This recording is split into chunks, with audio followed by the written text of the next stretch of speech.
Assalamualaikum warahmatullahi wabarakatuh.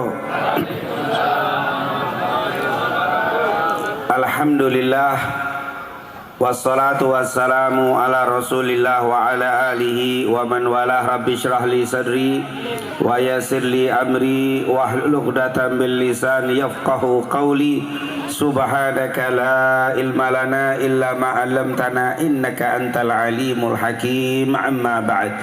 Segala puja dan puji kehadirat Allah, salawat serta salam kepada junjungan kita Nabi Muhammad sallallahu alaihi wasallam, para keluarga, sahabat, tabi'in serta seluruh umatnya yang selalu beristiqamah mengikuti sunnah-sunnahnya hingga yaumul qiyamah. Tentunya yang sama-sama kita hormati para habaib, para asatid, para hujjat yang alhamdulillah cukup banyak hadir pada malam hari ini. Walaupun saya tidak sebut satu persatu, tapi insyaallah semuanya dimuliakan oleh Allah Subhanahu wa taala. Semoga guru-guru kita semuanya diberikan panjang umur, sehat wal afiyah, dan semoga dimudahkan segala urusannya dunia wal akhirah. Amin ya rabbal alamin. Tentunya juga wabil khusus sahibul hajah yang saat ini sedang mengadakan acara haul untuk ayahanda beliau. Semoga apa yang dilakukan oleh keluarga dari sahibul haul dijadikan betul-betul sebagai amalan yang menyebabkan mereka semua dijadikan anak-anak yang saleh. Dan juga semoga sahibul haul dijadikan kuburnya raudhah min riyadil jannah, diluaskan kuburnya dengan rahmat dan ampunan Allah Subhanahu wa taala. Dan juga tentunya segenap hadirin dan hadirat yang dimuliakan oleh Allah Subhanahu wa taala. Tadi setelah kita membaca kalimat thayyibah dan juga bersalawat kepada Nabi Muhammad sallallahu alaihi wasallam, semoga apa yang telah kita baca semua diterima oleh Allah Subhanahu wa taala. Dan semoga apa yang kita niatkan baik hajat dunia, hajat akhirat digabulkan semua oleh Allah Subhanahu wa taala. Dan semoga juga nanti tidak kita keluar dari tempat ini kecuali semua dosa kita sudah diampuni oleh Allah. Amin ya rabbal. Tentunya berbicara tentang doa untuk orang-orang tua kita, untuk keluarga kita yang telah meninggal dunia. Ada sebagian orang yang mengatakan kalau udah mati, mati aja, kagak perlu didoain. Kalau udah mati terputus, kagak nyampe apapun yang kita kirim kepada mereka. Pakai dalil idza mata ibnu adam in qata amaluh illa min salah, sadaqatin jariyatin aw ilmin yuntafa'u bihi aw waladin salihin yad'ulah. Ini tentunya perkataan, ungkapan yang tidak perlu kita pusingkan. Kenapa? Karena banyak sekali dalil-dalil yang menunjukkan bahwa doa-doa yang kita kirim kepada orang yang telah meninggal dunia, apalagi orang tua, itu semuanya insya Allah sampai. Bahkan saat ini kita hadir di malam ini, mungkin nama orang-orang tua kita yang telah meninggal dunia nggak disebut di malam ini, tapi Allah Maha tahu. Allah Maha tahu apa yang kita baca, insya Allah walaupun tidak disebut nama orang tua kita, mereka semua kebagian dari doa-doa yang kita panjatkan di malam hari ini. Oleh karena itu, semoga orang-orang tua kita semua yang telah meninggal dunia dijadikan kuburnya raudhah min riyadil jannah. Yang masih ada, semoga dengan keberkahan doa yang kita panjatkan, keberkahan salawat, zikir, kalimat thayyibah yang sudah kita ucapkan, semoga mereka diberikan panjang umur, sehat wal afiyah, dan selalu diberikan keistiqomahan oleh Allah sampai akhir hayatnya. Amin ya rabbal alamin. Ada sebuah hadis yang sahih, tentunya disebutkan di dalam Sahih Al-Imam Al-Bukhari. Dikatakan oleh Al-Imam Al-Bukhari, qala haddatsana Utsman, qala haddatsana Jarir, qala haddatsana Mansur, qala haddatsana Mujahid an Ibni Abbasin radhiyallahu anhuma. Hadis ini diriwayatkan oleh sahabat Nabi yang bernama Abdullah ibn Abbas. Kalau kita baca dalam Sahih Bukhari, kata Imam Bukhari, saya telah mendengar dari guru saya yang bernama Utsman. Utsman mendengar dari gurunya yang bernama Jarir. Jarir mendengar dari gurunya yang bernama Mansur. Mansur mendengar dari Mujahid. Mujahid langsung mendengar dari sahabat Nabi yang bernama Abdullah ibn Abbas radhiyallahu anhuma. Abdullah bin Abbas sudah sering kita ceritakan, beliau lahir 3 tahun sebelum hijrahnya Nabi Muhammad SAW dan meninggal pada tahun 68 Hijriah di kota Taif. Sampai sekarang kalau kita ke Taif, kita akan dapati Masjid Abdullah bin Abbas, Magam Abdullah ibn Abbas radhiyallahu anhuma. Semoga kita semua bisa berziarah ke sana semuanya, amin ya rabbal. Kalau ziarah ke Taif udah pasti ke Mekah dulu atau ke Madinah dulu, artinya melaksanakan ibadah umroh atau haji. Semoga Allah berikan kemudahan untuk kita bisa melaksanakan ibadatul haji atau bisa melaksanakan ibadah umroh, amin ya rabbal. Abdullah bin Abbas meninggal dalam usia 71 tahun dan sempat meriwayatkan hadis sebanyak 1666 hadis. Salah satu hadis yang diriwayatkan oleh Abdullah bin Abbas, beliau mengatakan, marran nabiyyu sallallahu alaihi wasallam biqabrain. Sekali waktu Nabi Muhammad sallallahu alaihi wasallam diiringi dengan beberapa sahabat sedang berjalan di kota Madinah. Saat beliau berjalan, beliau melewati 2 kuburan. Biqabrain, dia melewati 2 kuburan. Fawaqafa Nabi sallallahu alaihi wasallam, dan Nabi pun berhenti ketika melewati 2 kuburan itu. Tentunya kata para ulama ini kuburan ada di mana nggak disebut, tapi adanya di kota Madinah. Ada yang bilang ini kuburan Baqi, karena memang di Madinah itu kuburan yang paling besar adalah Baqi, atau pemakaman umum yang paling besar di kota Madinah adalah Baqi, yang sampai saat ini kalau kita ke Madinah tidak jauh dari Masjid Nabawi kita akan temukan pekuburan umum yang sangat luar biasa besarnya, yaitu Baqi Al-Gharqad. Di dalam Baqi itu sudah terkubur 10.000 sahabat Nabi Muhammad SAW. Ahlul Bait Nabi Muhammad seperti Fatimah dikubur di situ, Sayyidah Fatimah Zahra dikubur di situ. Begitu juga Al Hasan, Sayyidina Hasan. Kemudian Sayyidina Husain, dalam riwayat kepalanya saja karena badannya hancur di Karbala, yaitu yang terjadi pembantaian Karbala yang terjadi pada hari Jumat Ba'dal Asar 10 Muharram tahun 61 Hijriah di padang Karbala. Tapi kepalanya dibawa. Riwayat dalam ahli sunnah dikatakan dikubur di Baqi. Ibnu Taimiyah punya sebuah kitab judulnya Ra'sul Husain. Jadi kitab tersendiri judulnya Ra'sul Husain, kepala Sayyidina Husain. Ini ahlul bait Nabi Muhammad SAW yang dibantai di padang Karbala.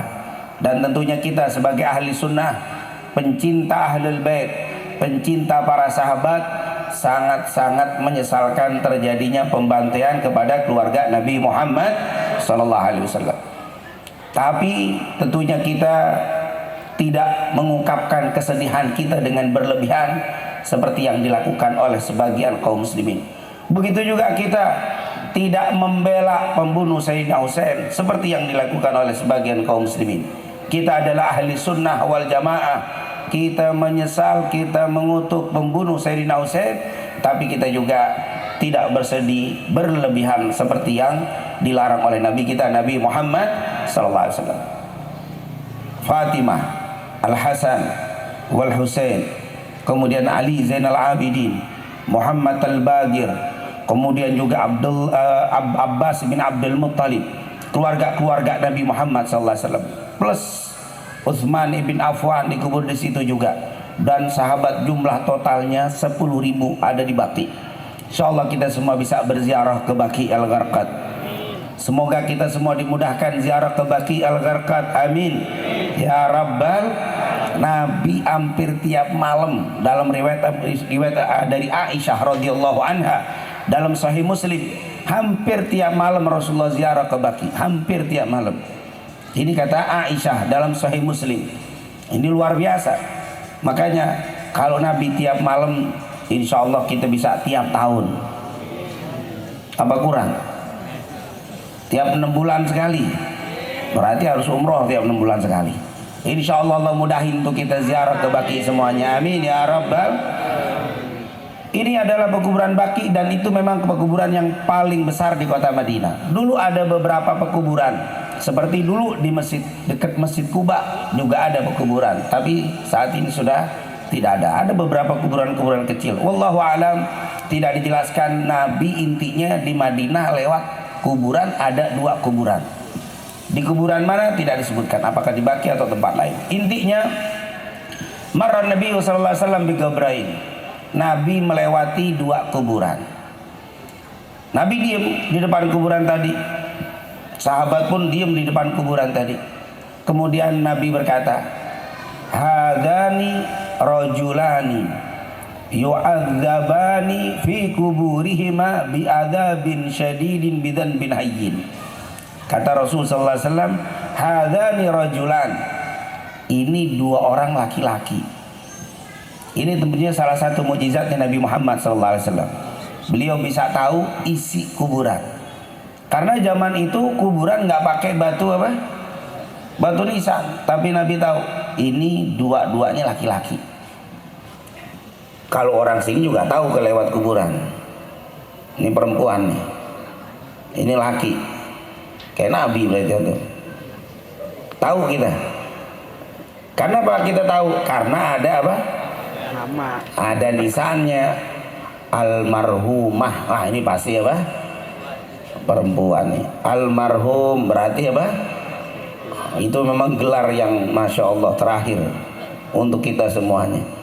Ini semuanya calon almarhum dan tapi insya Allah panjang umur semuanya. Amin ya Rabbal.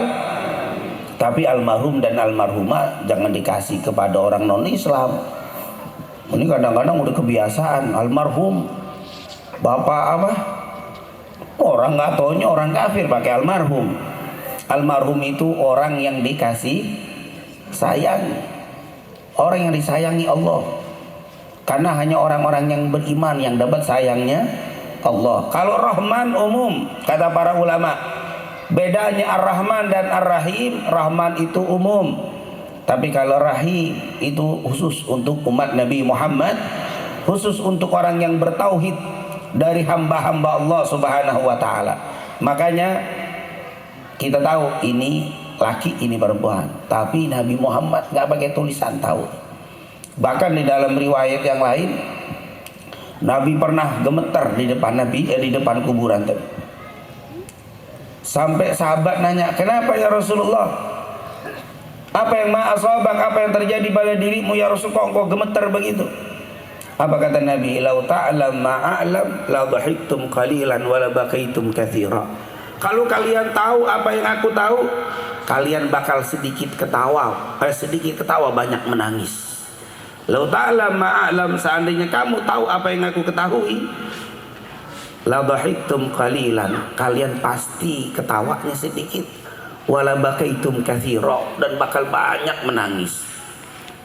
Kita ini bisa ngakak, bisa ketawa, sedikit sedih, sedikit nangis karena kita lewat kuburan sering kagak tahu isi kuburan. Kata Rasul, kalau kalian lewat kuburan, oh Allah, nggak ada yang berani ketawa di atas kuburan. Nggak ada yang berani lewat kuburan ketawa, dia akan takut. Kenapa? Di kuburan itu kelihatannya tenang. Di kuburan tuh kelihatannya adem, ayem, sepi. Iya, karena kita nggak bisa lihat dalamnya. Kalau bisa lihat dalamnya, di situ ada yang berteriak, di situ ada yang nangis, di situ ada yang menjerit, di situ juga ada yang duduk dengan tenang, tersenyum dan tertidur. Bahkan ada yang tertidur bangun-bangun nanti yaumul qiyamah. Saking nikmatnya tuh. Subhanallah. Kenapa kita nggak bisa lihat? Nabi tahu tuh. Kata Nabi, kalau kalian tahu pasti kalian sedikit ketawa dan kalian akan banyak menangis. Semoga Allah selamatkan kita di dalam kubur kita nantinya. Dan semoga orang-orang tua kita, keluarga kita, khususnya sahibul haul, kuburnya dijadikan raudhah min riyadil jannah. Dijadikan kuburnya taman-taman surganya Allah Subhanahu wa taala. Amin ya rabbal alamin. Nabi langsung nunjuk, hadzani rajulan, ini dua orang laki-laki nih di kuburan. Tapi bukan berarti hadis ini cuma untuk bapak-bapak doang. Jangan ibu-ibu, oh aman, berarti saya nggak kena lah. Ini hadis untuk siapa? Untuk bapak-bapak doang. Ibu-ibu nggak kena. Oh jangan. Ini maksudnya kebanyakan terjadi kepada bapak-bapak. Banyakan terjadi pada bapak-bapak, tapi ada juga perempuan yang kena kejadian seperti ini. Cuman ini kebanyakan. Tapi sekali lagi tidak menutup kemungkinan ibu-ibu juga kena dengan hadis ini. Hadzani rajulan, ini dua orang laki-laki, yu'adzaban, sekarang sedang disiksa. Ternyata memang benar, kuburan itu bisa taman surga, bisa khufrah min khufari minan nirar, bisa juga lubang-lubang api nerakanya Allah. Kuburan itu bisa tempatnya enak, bisa tempat nggak enak. Kuburan itu bisa tempatnya lega, luas seluas-luasnya maddal basar, sejauh pandangan mata. Bisa juga sempit sesempit-sempitnya, bahkan sampai merusak tulang-tulang rusuk karena sempitnya kuburan tadi. Kelihatan pandangan mata biasa-biasa saja, ternyata luar biasa kuburan tadi. Dan memang tidak bisa diselidiki. Ustadz, saya lihat biasa-biasa aja segitu. Sudah saya coba, saat saya adakan penelitian, waktu orang baru dikubur saya pasang CCTV, ternyata nggak ada gerakan, biasa aja. Ini alam suka disebut alam barzakh. Alam barzakh. Kalau alam barzakh itu alam antara dunia dan alam antara akhirat. Dunia udah keluar, akhirat belum masuk. Masuk akhirat nanti kiamat. Kiamat belum, dunia udah habis. Ini di alam barzakh. Barzakh itu yang nggak bisa dilihat. Coba kalau kita baca surat Ar-Rahman. Apa itu? Bainahuma barzakhun la yabghiyan. Itu di surat Ar-Rahman ada air tawar, air asin ketemu tapi nggak nyampur. Ada barzakhun la yabghiyan. Ada barzakh yang tidak bisa menyebabkan dia air tawar pindah ke asin tetap, padahal bertemu antara lautan dan air asin dan air tawar tetap nggak bisa bercampur. Padahal kalau kita teliti kagak ada batasnya. Namanya barzakh. Ada tapi susah dilihatnya. Baru yang kelihatan, apalagi alam kubur. Makanya Nabi Muhammad SAW suka mengibaratkan, bahkan Al-Quran suka mengatakan bahwa tidur itu adalah kematian. Tidur itu adalah kematian. Makanya kalau kita bangun tidur besok pagi, malam nih tidur, habis taklim pulang tidur, bangun pagi besok apa yang dibaca? Alhamdulillahilladzi ahyana ba'dama. Itu artinya apa? Segala puji bagi Allah yang telah menghidupkan aku setelah ba'dama amatana, setelah mematikan. Berarti semalam kita mati, tidur itu mati, tapi mati kecil. Kalau bahasa orang mati kecil, atau mati tapi balik lagi rohnya. Makanya kalau kita lihat orang tidur, di depan mata kita orang tidur melonjor, kita lagi taklim dia tidur, kita lihatin aja, kita pakaiin apa, videoin. Pas selesai nggak ada apa-apa, pas bangun, ya Allah, habis bangun dia senyum-senyum. Kenapa senyum? Saya mimpi umroh. Kagak kelihatan di video. Ya mimpi aja nggak kelihatan. Baru padahal di depan mata itu orang apa? Saya mimpi. Tadi waktu saya tidur saya berangkat umroh. Ada yang ngumrohin saya. Wah. Naik di kapal yang VIP lagi. Bukan yang biasa. Pas sampai di Mekah disambut sama raja. Raja siapa? Salman. Wah, nyambut dia. Saya datang sendirian. Sampai di sana saya juga ikut nyambut saya, katanya. Wah, ini senyum-senyum dia. Sakit nih orang. Masuk ke Mekah, orang di stopin semua, nggak ada yang tawaf, saya sendirian. Stop semua karena kita lagi tawaf, bukan dikawal, nggak ada yang tawaf. Tapi ya mimpi. Tapi bisa terjadi, dia bener-bener kayak ke Mekah, baru tidur. Enggak, saya tidur kagak kelihatan. Mimpi itu baru tidur apa mati kecil saja, apa yang terjadi pada orang kagak kelihatan. Bagaimana yang mati di dalam kuburnya? Mau di videoin, mau di TV, tidak kelihatan.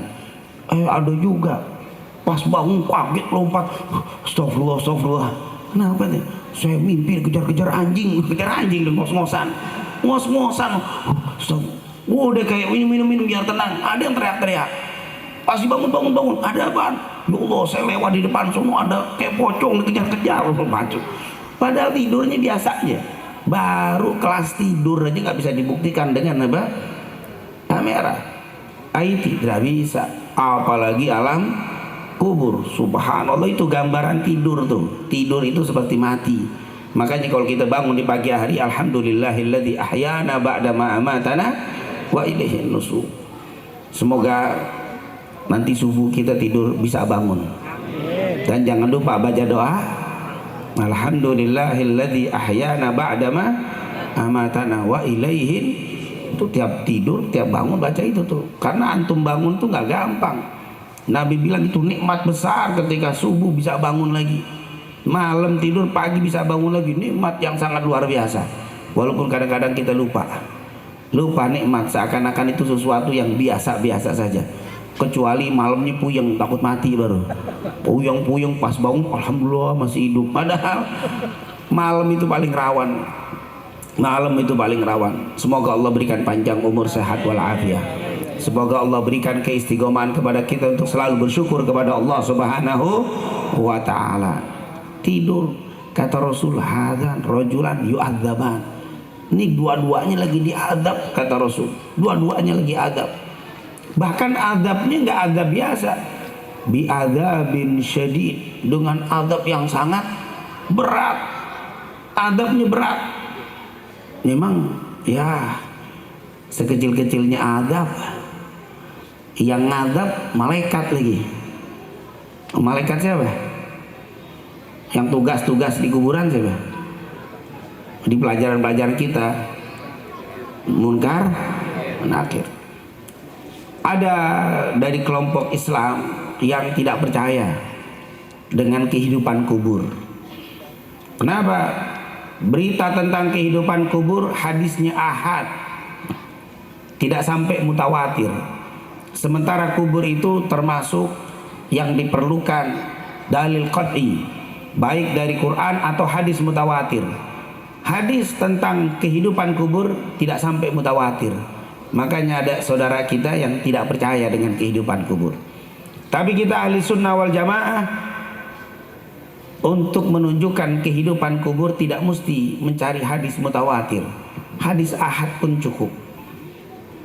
Hadis ahad sudah cukup. Dan ternyata ada kehidupan kubur dalam Sahih Bukhari, dalam Sahih Muslim. Itu hadisnya nggak mutawatir. Oleh karena itu nanti jangan kaget kalau ada yang bilang nggak ada adab kubur. Kenapa? Ya kalau orang mati dikubur ya udah nunggu. Hisabnya itu nanti setelah mahsyar. Nanti setelah ditiupkan sangkakala yang pertama, semuanya hancur. Kullu man 'alaiha fan wa yabqa wajhu rabbika dzul jalali. Kullu man 'alaiha fan, semuanya akan hancur. Wa yabqa wajhu rabbika dzul jalali wal ikram, yang kekal hanya Allah. Hancur. Tiupan sangkakala yang kedua, bangkit, kumpul di padang mahsyar, baru tuh dihisab. Kok ada hisab sebelum kiamat? Kalau dia mati sekarang, kiamatnya kapan? Belum kiamat, berarti nggak ada hisab. Makanya dia tidak percaya dengan adanya kehidupan kubur. Tapi hadis-hadis yang sahih, baik hadis yang kita bacakan malam itu atau hadis-hadis yang lain Bukhari Muslim, banyak sekali yang menunjukkan bahwa di kubur ada kehidupan. Bahkan kalau dikumpulkan sangat banyak, walaupun nggak sampai derajat mutawatir. Rasul setiap lewat kuburan selalu mengucapkan assalamualaikum ya ahlal kubur. Ada riwayat assalamualaikum ahlad diyar minal mu'minina wal muslimin wa inna insyaallah bikumul lahikun nas'alullaha lana walakumul afiyah. Setiap lewat kuburan salam. Kalau memang nggak ada kehidupan, mati semuanya, kagak kehidupan di kubur, salam itu maaf kalau ditanya salam nih hukumnya apa, ngucapin salam. Saya ketemu orang ngucapin assalamualaikum, hukumnya apa itu salam? Ngucapin salam hukumnya sunnah. Jawabnya wajib. Berarti kalau saya salam ke kuburan, kuburan nggak jawab, dosa nggak kuburan? Dosa. Kuburan, assalamualaikum, dia nggak jawab, dosa nggak dia? Dosa. Nggak jawab. Saat orang halu dia mati kena dosa juga. Nggak jawab salam saya.